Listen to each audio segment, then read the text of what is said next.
నేను అసెంబ్లీలో ఉన్నప్పుడు నడతన ఆడికెళ్ళి లాబీలు వెళ్ళినంటే నేనే ఎదురుగా పోయి కౌగులు ఇచ్చుకొని ఇద్దరం గంట సేపు మాట్లాడుకునే వాళ్ళం. సమస్యల మీద ప్రతి విషయంలో కూడా ఆయన నాతో, నేను ఆయనను గౌరవిస్తూ ఆయనతో తిరిగేవాడిని.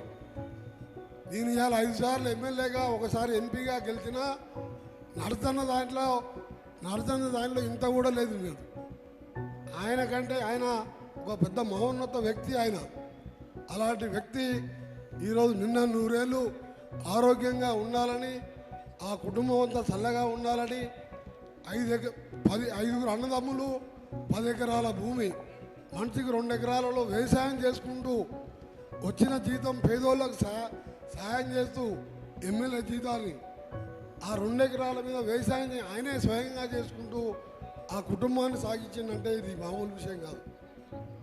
అందుకనే ఆయన గురించి ఎంత మాట్లాడే అర్హత నాకు లేదు. ఎందుకంటే నేను 6 సార్లు గెలిచినా నరసన్న మీద ఎవరు కూడా పోటీకి రారు ఈ రాష్ట్రంలో, ఈ దేశంలో.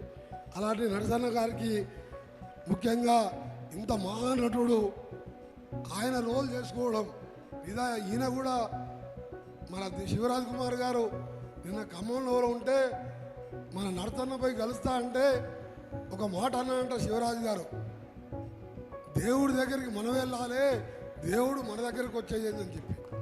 అంటే మీరు అర్థం చేసుకోండి ఎలాంటి వ్యక్తి, అంత మంచి మనిషి.